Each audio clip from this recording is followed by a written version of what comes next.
ሰላም እንዴት አላችሁ የተከበራችሁ አድማጮቻችን 433 ከማርኮኒ ሚሊሻ ጋር ከይሳት ጀምሮ ወደ እናንተ ይደርሳል። ዛሬ ምሽት 5 ሰዓት ላይ ማንቸስተር ዩናይትድ ከኤቨርተን ጋር ጨዋታውን ያከናውናል። በሊጉ ደረጃ ሰንጠረዥ 10ኛ ደረጃ ላይ ነው የሚገኘው በ18 ነጥብ። ኤቨርተን ደግሞ በዚህ ሰዓት ነጥቡ 15 ነው፣ 13ኛ ደረጃ ላይ ይገኛል። በቅርብ ጊዜ እጅግ በጣም ከፍ ያለ መሻሻል ያሳየ ቡድን ነው ማንቸስተር ዩናይትድ። ባለፉት 5 ጨዋታዎች ሽንፈትን አላስተናገደም። ያን ቢሆን ግን ያለፉትን 2 ጨዋታዎች እየመራ 2-2 በሆናቸው ውጤት መለያየቱ ይታወሳል። በቅደም ተከተል ከኖቲንግሃም ፎረስት እና መጨረሻው ጨዋታ ከቶተናም ጋር ያደረገው ጨዋታ ነው። በቂ የእረፍት ወይም የማገገሚያ ጊዜ አግኝቷል። ሌሎች ቡድኖች ቅዳሜና እሁድ አይደለም ጨዋታውን ያከናወነው። ከኢንተርናሽናል ብሬክ መልስ ተጫዋቾች አገግመው መምጣታቸው በዚህ ረገድ ትኩረትን ይስባል። ምናልባት ሰሞኑ ሲነሳ የነበረ ነገር በልምምድ ሜዳ ላይ የጭንቅላት ግጭት ደርሶበታል የሚል ዜና ተሰምቶ ነበር ማቲያስ ኩኛ። ያም ቢሆን ግን ለዚህ ጨዋታ ዝግጁ እንደሆነ ተነግሯል። ሚሊሻ በሁለቱ ቡድኖች ጨዋታ ዙሪያ አንዳንድ ነጥቦችን እናንሳ። ዴቪድ ሞየስ እና ማንቸስተር ዩናይትድ ይታወሳሉ በተለያየ አጋጣሚ። ምንም እንኳን የማንቸስተር ዩናይትድ ትልቁ የታሪክ አካል ባይሆኑም በመጥፎ ጎኑ ይነሳሉ። 2013-14 የውድድር ዘመን ከሰር አሌክስ ፈርጉሰን በኋላ ማንቸስተር ዩናይትድ የተረከቡት የመጀመሪያው አሰልጣኝ፣ ከዛ በኋላ ቡድኑ 7ኛ ደረጃን ይዞ ፈጽሞ እሳቸውም ተሰናብተዋል። የ6 ዓመት ኮንትራት ተፈራርመው በ10 ወራቸው ነው ከኃላፊነት የተሰናበቱት። ባለፈው የውድድር ዘመን ማንቸስተር ዩናይትድ የመጀመሪያውን ዙር 4-0 አሸንፏል ኦልድ ትራፎርድ ላይ።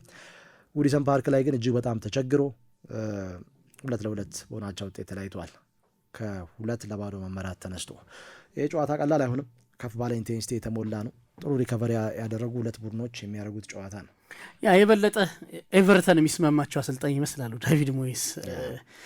ኤቨርተንም ከዳቪድ ሞየስ ውጭ ሌላ አሰልጣኝ ብዙ ሲስማማው አልተመለከትንም። ማርክ ከሳቸው በኋላ ሌሎች ከሳቸው በሲቪ ከፍ ያሉ አሰልጣኞችን ለማምጣት ሞክረዋል። ካርሎ አንቸሎቲ ኤቨርተንን እንዳሰለጠኑ መርሳት የለብንም። ግን የበለጠ ለዴቪድ ሞየስ የተሰራ ቡድን ነው የሚመስለው። እሳቸውም ከተመለሱ በኋላ ለኤቨርተንም ለእሳቸውም ጥሩ ጊዜ እያሳለፉ ነው ያሉት።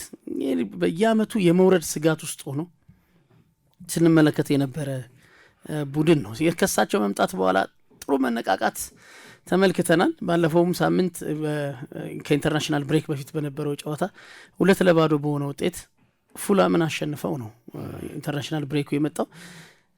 ወጥ አቋም የማሳየት ጥያቄ ካልሆነ በኤቨርተን ባለፉት አመታት እጅግ በጣም ችግር ውስጥ እንደነበረ ቡድን ዴቪድ ሞየስ ከመጡ በኋላ ቡድኑ ተሻሽሏል ማለት ይቻላል። በማንቸስተር ዩናይትድ እና በኤቨርተን መካከል ያለው የነጥብ ልዩነትም 3 ነጥብ ብቻ ነው ማርክ። ስለዚህ ከባድ ጨዋታ እንደምንመለከት ምንም ጥርጥር የለው። ማንቸስተር ዩናይትድ ግን በደረጃ ሰንጠረዥ የተቀመጠው 10ኛ ላይ ሆኖ ብትመለከተው የዛሬ 3 ነጥብ በደረጃው እጅግ በጣም ወደ ላይ ነው። 5ኛ ደረጃ ያመጣው ይሄ በጣም ቁልፍ ጉዳይ ይመስለኛል። ከአስቶን ቪላ እኩል በነጥብ እኩል እንዲስተካከል ማድረግ የሚያስችል አይነት ውጤት ነው ማንቸስተር ዩናይትድ። አሰልጣኝ ሩበን አሞሪም የተወሰነ ከዚህ ከቤንጃሚን ሼሽኮ ጉዳት ጋር ተያይዞ ፊት ለፊት ላይ ምን መጠቀም ይችላሉ፣ የትኛውን አማራጭ ይወስዳሉ የሚሉ ነገር ከጨዋታ ፊት ብዙ እያነጋገረ ነው ያለው። አጥቂውን ለማጠናከር የበለጠ ጎል እያስቆጠረ ያለውን አጥቂ ታሳቢ በማድረግ ብቻ ሳይሆን በመከላከሉ ረገድ ቡድኑ ያለበትን ክፍተት በፍጥነት ማሻሻል የሚችሉ ከሆነ ማንቸስተር በቶፕ 5 ለሚደረገው ፉክክር ጥሩ ዕድል ይኖረዋል። ምክንያቱም ቡድኑ ትልቅ መሻሻል በማጥቃቱ ረገድ አሳይቷል። ጎሎች እያስቆጠረ ነው ያለው። ተደጋጋሚ ጊዜ የሚቆጠርበትን ጎል መቀነስ ከቻለ የበለጠ ውጤታማ መሆን የሚችልበት እድል አለው። እንግዲህ እየተነሳ ያለው ነገር ምንድነው? ማንቸስተር ዩናይትድ ብዙ ጎሎች የሚቆጠሩበት በሁለተኛው አጋማሽ ነው ጎሎች የሚቆጠሩበት። ይሄ ደግሞ ሰዎች ቀጥታ ከካዝሜሮ ጋር እያገናኙት ነው ያሉት። ካዝሜሮ የበለጠ የቡድኑ ሚዛን ይጠብቃል። እሱ ሜዳ ላይ እስካለበት ደቂቃ ድረስ ለተከላካዩ ሽፋን በመስጠት ብዙ ሲፈተን እየተመለከተ ነው አይደለም። ግን ፕላን ቢያቸው ሁለተኛው አማራጫቸው ግን እየሰራላቸው አይደለም። እንግዲህ አንዳንዶች እንደሚስማሙበት ወይም ብዙሃኑ እንደሚስማማው ካዝሜሮ በጨዋታው ተቀይሮ መውጣቱ ብዙ የሚያነጋግር አይደለም። ከተጫዋቹ ዕድሜ አንጻር ሜዳ ላይ ብዙ ከሚሰጠው አገልግሎት አንጻር ከ70 ደቂቃ በላይ በዚህ ኢንቴንሲቲ ካዝሜሮ ሜዳ ላይ ማቆየት ምናልባት አሰልጣኙ ትክክለኛው ውሳኔ ነው የሚወስኑት የሚል ነገር ይነሳል። ግን ትክክለኛው ሰው ከሌለ እሱንም ይተካ ትክክለኛው አማራጭ ከሌለ ካዝሚሮን የተወሰነ ደቂቃ ሜዳ ላይ ማቆየት አሊያም ደግሞ የሱን ትክክለኛውን አማራጭ በታክቲካል ለውጥ ለመሞከር ምንም አይነት ውሳኔ ያለማሳለፋቸው አንዳንዶችን እያነጋገረን ያለው ውሳኔዎቻቸው በሙሉ ሰውን በሰው በመቀየር የሚደረጉ ናቸው። ያ ደግሞ ዋጋ እያስከፈላቸው ነው። ሁሌ ካዝሚሮ ወጥቶ ኡጋርቴ ሲገባ ማንቸስተር ላይ ጎል ይቆጠራል። በሌላ በታክቲካል ጉዳዮች ጨዋታ ሊጠናቀቅ ጥቂት ደቂቃዎች እንኳን በሚቀሩት ወቅት ታክቲካል ለውጥ አድርገው የያዙትን ነገር የማስጠበቅ አይነት ውሳኔ አያሳልፍም ሩበን አሞሪም የሚል ነገር እየተነሳ ነው ያለው። ዛሬ የበለጠ በአካል ብቃት ከፍ ያለ ቡድን ነው የሚገጡት። ማርክ የዳቪድ ሞየስ ቡድን አንደኛው መገለጫው ብዙ ሜዳ ካለው መጫወት፣ ፍጥነትን መጠቀም፣ እንደ አስፈላጊነቱ አግሬሲቭ መሆን ሲያስፈልግ አግሬሲቭ መሆን፣ ይሄ የበለጠ የዳቪድ ሞየስ ቡድኖች መገለጫ ነውና በእንደዚህ አይነት ጨዋታዎች የትኩረት ማጣት፣ ለመልሶ ማጥቃት ራስን ማጋለጥ የበለጠ ዋጋ ያስከፍላል። ኒዲያዬ ለዚህ በጣም ተስማሚ ተጫዋች ነው። በኤቨርተን በኩል ፍጥነቱ በጣም ጥሩ ጊዜ ነው እያሳለፈ፣ ድሪቭሉ ኃይለኛ ነው፣ ጎል ያገባል፣ ጎል እያስቆጠረ ነው፣ ለጓደኞቹ የጎል እድል እየፈጠረ ነው። ይህን ተጫዋች መቆጣጠር ማንቸስተር ዩናይትድን ውጤታማ ሊያደርገው የሚችልበት እድል ይኖራል። በሜዳው ነው ጨዋታውን የሚያደርገው በኦልድ ትራፎርድ። ደጋፊውን 3 ነጥብ አብዝቶ ይፈልገዋል እና በትኩረት ጨዋታውን ለማድረግ ለሩበን አሞሪም ሰፊ ጊዜ የነበራቸው ይመስላል። ማርክ ከቶተናምን 2-2 ከሜዳቸው ውጪ ማሳካት የሚችሉ 3 ነጥብ ስለነበር ነው አንዳንድ ጥያቄዎች ሲነሱ የነበረው። ግን የቡድኑ መሻሻል ቀጣይ ክፍል ነው ብዬ ነው ማምነው። እኔ አልተሸነፉም እስካሁን በተከታታይ ጨዋታዎች። ሰንደርላንድን 2-0 ካሸነፉበት ጨዋታ ጀምሮ ለ5 ተከታታይ ጨዋታ ማንቸስተር ዩናይትድ አልተሸነፈም። ይሄ በጣም ጥሩ የሚባል ሪከርድ ነው እየተመለከትን ያለ ነው። በዚህ ውስጥ የአንፊልዱ ጨዋታ አለ፣ ጠንካራው ጨዋታ። ይህን ሁሉ አሸንፈው ነው በዋይት ሃርት ሌን 1 ነጥብ ይዘው የመጡት። ስለዚህ ጥሩ ነገር ላይ ነው ያለው።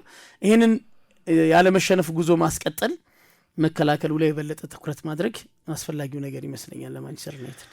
በኤቨርተን በኩል ጃክ ግሪሊሽ ትኩረት ከሚስቡ ተጫዋቾች መካከል አንደኛው ነው። በውሰት ነው ተሰጥቶ እየተጫወተ የሚገኘው ለኤቨርተን ከማንቸስተር ሲቲ 5 ትልልቅ እድሎችን ፈጥሯል መጀመሪያዎቹ 3 ጨዋታዎች። ከዛ ውጭ 4 ለጎል የተመቻቹ ኳሶችን አቀብሏል። የኦገስት ወር የወሩ ኮከብ ተጫዋች ተብሎ እንደተመረጠም ይታወቃል። በ7 ጨዋታዎች 19 የጎል ማግባት እድሎችን ፈጥሯል። ይሄ በጥሩ ጎኑ ሊገለጽ ይችላል። ብሪያን ምቤሞ ሌላው ማንቸስተር ዩናይትድ የሚጠቀስ ተጫዋች ነው። 6 ጎል 1 ለጎል የተመቻቸ ኳስ፣ 5 ጎል 1 ለጎል የተመቻቸ ኳስ በ6 ጎሎች ላይ ተሳታፊ ሆኗል። በ8 ጨዋታዎች ላይ ግን ኤቨርተንን በተቃራኒ ገጥሞ ጎል ማስቆጠር አለመቻሉ ሌላው ትኩረት የሚስብ ጨዋታ ነው። ጨዋታው እንግዲህ ከሳጥን ሳጥን እንደሚሆን ይጠበቃል። የሁለቱም ቡድኖች ጨዋታ ማንቸስተር ዩናይትድ ኮንትሮል ከሌለ ወይንም ደግሞ ጨዋታውን መቆጣጠር ካልቻለ በስተቀር በዚህ ጨዋታ ላይ እንደተለመደው እየመራ እንኳን ምን ሊፈጠር እንደሚችል መጨረሻው ደቂቃ ላይ ማንም እርግጠኛ መሆን አይችልም። ስለዚህ አሰልጣኝ ሩበን አሞሪም ሰሞኑን የሰጡት አስተያየት አለ። ከሊጉ ጋር እየተላመድኩ ወይም አዳፕት እያደረግኩ ነው የምገኘው። ከዛ በተጨማሪ ቡድናችን በጣም ተሻሽሏል፣ ጥሩ ተፎካካሪ ሆኗል። በስነ ልቦናም በኩል አሁን የበለጠ የአእምሮ ጥንካሬ እንዳለን በሚገባ እያሳየን ነው። እንደዚሁም ደግሞ እምነት ማሳደር ጀምረናል የሚል አስተያየትን ሰጥተዋል። ይሄ ወርቃማ አጋጣሚ ነው። ይህንን ጨዋታ ማሸነፍ የበለጠ የተሻለ ጉዞ እንዲያደርጉ እድል ይሰጣቸዋል። ነጥባቸውን 21 እንዲያደርሱ ነው የሚያደርጋቸው። አምና ማንቸስተር ዩናይትድ 42 ነጥብ ነው የሰበሰበው በአጠቃላይ። ይህንን ጨዋታ ማሸነፍ ነጥቡን 21 አድርሶ ካለፈው ዓመት 50 በመቶውን ገና 19ኛ ሳምንት ላይ ሳይደርስ 50 በመቶውን ነጥብ እንዲሰበስብ ያደርገዋል። ካለፈው ዓመት በግማሽ ያነሰ ነጥብ ከወዲሁ እንዲሰበስብ እድል ይሰጠዋል። ባለፈው ዓመት እጅግ በጣም ደካማ ጉዞ ማድረጉ የሚታወስ ነው። ግን ጨዋታው ቀላል እንደማይሆን ግልጽ ነው። ኤቨርተን የሚገኝበት ደረጃና የሜዳ ላይ እንቅስቃሴው ፍጹም ማይገናኝ ነው። ያ የበለጠ ፈታኝ ነው። የኤቨርተን ማጥቃት አብዝቶ መስመሮችን የሚጠቀም ነው። ማርክ ከመስመር የሚነሳ አደገኛ ማጥቃትን ይተገብራሉ ዳቪድ ሞየስ።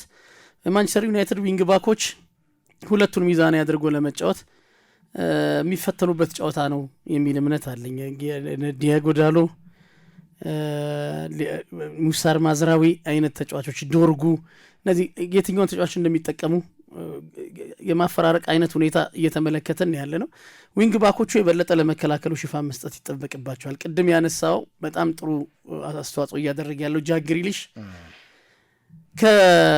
ከግራ እየተነሳ እየሰበረ እየገባ ተጽዕኖ እየፈጠረ ነው በማጥቃቱ። ከቀኝ ደግሞ የሚነሳው ኒዲያይ ነው። እሱም ድሪቭል ያደርጋል፣ ፈጣን ነው፣ አንድ ለአንድ በጣም ጥሩ ተጫዋች ነው። እንደዚህ አይነት ተጫዋቾችን የያዘ ቡድን እንደመሆኑ መጠን ጥንቃቄ የመለጠ መስመር ላይ ያለው የማንቸስተር ዩናይትድ የመከላከል ኦርጋናይዜሽን የበለጠ ጥሩ መሆን ይጠበቅበታል። ሶስቱ የማል ተከላካዮች እንዳይጋለጡ የበለጠ ሁለቱ ዊንግ ባኮች ይህንን አደገኛውን መስመር መቆጣጠር ይጠበቅባቸዋል። ጄምስ ጋርነር ወደፊት ኦቨርላፕ ያደርጋል። በሌላኛው ሳይድ ዩክሬናዊ ማይኬሌንኮ ይህንን ያደርጋል በተደጋጋሚ ጊዜ። ስለዚህ ይህንን የአደገኛውን የማጥቃት መስመር በመከላከል ሚዛናዊ ለማድረግ ሁለቱ የማንቸስተር ዩናይትድ ዊንግ ባኮች በጣም ትልቅ ኃላፊነት የሚኖራቸው ይመስለኛል። ማቲያስ ኩኛ ጉዳት ካለባቸው ተጫዋቾች ዝርዝር ውስጥ ገብተዋል። የጭንቅላት ጉዳት ነው የሚለው በጨዋታው ይጠቀሙታል አይጠቀሙትም ሌላው አነጋጋሪ ነገር ይመስላል። ኤቨርተን በዚህ ውድድር ዘመን 19 ተጫዋቾችን ተጠቅሟል። እጅግ በጣም ዝቅተኛው ቁጥር ነው። ከዛ ውጪ በቋሚ 11 በአማካይ ዕድሜ 28 ዓመት ከ190 ቀን እጅግ በጣም በእድሜ አንጋፋ ወይንም ደግሞ ትልቅ እድሜ ላይ የሚገኝ ቋሚ 11 ነው በአማካይ እድሜ። ማንቸስተር ዩናይትድ በዚህ ውድድር ዘመን 11 ጎሎችን አስቆጥሯል። በመጀመሪያው አጋማሽ ምናልባት በዚህ በኩል የሚበለጠው በአርሰናልና በክሪስታል ፓላስ ነው፣ ግን ደግሞ በሁለተኛው አጋማሽ በርካታ ጎሎችን በማስተናገድ ሌላኛው ቀዳሚውን ቦታ የሚወስድ ነው። 14 ጎሎች በመጀመሪያው አጋማሽ 11 ጎል አስቆጥሮ በሁለተኛው አጋማሽ 14 ጎሎችን የሚያስተናግድ ቡድን ነው። ስለዚህ የበለጠ እዚህ ላይ መስራት ያለባቸው ይመስለኛል። ጨዋታን ማኔጅ ማድረግ፣ አብሮ አንድ ቡድን ሲያጠቃ አብሮ ማጥቃት፣ ከሳጥን ሳጥን እረፍት የሚሰጥ የሚፈቅድ ከሆነ የጊዜ ጉዳይ ይሆናል እንጂ የካዜሜሮ እግሮች ከ70ኛው ደቂቃ በኋላ መዛላቸው የሚጠበቅ ነው አይደለም። የ33-34 ዓመት እድሜ ላይ የሚገኝ ተጫዋች ቀርቶ በ20ዎቹ እድሜ ላይ ያለም ተጫዋች አንድ ቡድን ጨዋታውን ማይቆጣጠር ከሆነ አስቸጋሪ ነው የሚሆነው። የአርሰናል አይነት የጨዋታ መንገድ፣ የማንቸስተር ሲቲ አይነት የጨዋታ መንገድ ለካዜሜሮም ለቡድኑም እረፍት እንዲሰጥ ያደርገዋል። ተጋጣሚ ቡድን በመልሶ ማጥቃት እንቅስቃሴ እንዳይጫወት፣ ጨዋታውን ከሳጥን ሳጥን እንዳይሆን ሊያደርግ ይችላል። ያንን የሚፈቅድ ከሆነ ግን ቲፒካል የሻምፒዮንሺፕ ጨዋታ ነው የሚሆነው። ያ የበለጠ ከፊዚካል ፊትነስ ጋር ተያይዞ ፈተናዎች በሚመጡባቸው ደቂቃዎች ነው ማንቸስተር ዩናይትድ ጎል እየተቆጠረበት ያለውና ይሄ በደንብ የሚያሳስብ ይመስለኛል። ምናልባት በመጀመሪያው አጋማሽ ውጤት ቢሆን በደረጃ ሰንጠረዡ ማንቸስተር ዩናይትድ ከዚህም በላይ ከፍሎ መቀመጥ የሚችልበት እድል አለው እና ሁለተኛውን አጋማሽ ጌሙን ማኔጅ ማድረግ የተቃራኒ ቡድን የበለጠ የማጥቃት እንቅስቃሴዎችን መቆጣጠር እሱ ላይ ትኩረት አያደርግም። ክፍት ነው። ካዝሜሮ ልክ እንደ አንድ ከ20 ዓመት በታች ተጫዋች እስኪመስል ድረስ ከሳጥን ሳጥን አብዝቶ ይሮጣል። ጎል በማስቆጠር ላይ ለቡድኑ እየተሳተፈ ነው ያለው። የበለጠ ጌም ማኔጅመንት ለማንቸስተር ዩናይትድ አጫወት ፍጹም አስፈላጊ ይመስላል። ምክንያቱም ሌሎች ተለዋዋጭ ነገሮች አትመለከትም። ይሄ ቅድም እንዳነሳ ነው የበለጠ የአማካዩን ቁጥር ከፍ ማድረግ፣ አጥቂ ላይ ያለውን ተጫዋቾች እየቀነሱ ተከላካዩን ማጠናከር፣ ታክቲካል ለውጦችን ብዙ አሰልጣኙ እምነት የላቸውም። በዚህ ሲስተም በደንብ እምነት ያላቸው አሰልጣኝ ናቸውና የሲስተም ለውጥ የማታደርግ ከሆነ ሌላ መፍትሄ የበለጠ አስፈላጊ ነው። በየጨዋታው በሁለተኛው አጋማሽ 14 ጎል ገና ከወዲሁ በ12 ጨዋታ ተቆጥሮብህ የበለጠ የጨዋታ መደራረብ ሲመጣ ጫናው እየጨመረ ሲመጣ በውድድሩ መገባደጃ ላይ ፈተናው የበለጠ ከዚህ በላይ ከፍ ሊል የሚችልበት እድል አለ፣ ጉልበት እየዛለ ስለሚመጣና እዚህ ላይ በደንብ ማንቸስተር ዩናይትድን የሚያሳስበው ይመስለኛል። በሁለተኛው አጋማሽ 14 ጎል፣ መጀመሪያው አጋማሽ 4 ጎል፣ በአጠቃላይ 18 ጎሎች የተቆጠረበት ቡድን ነው። 19 ጎሎችን አስቆጥሯል።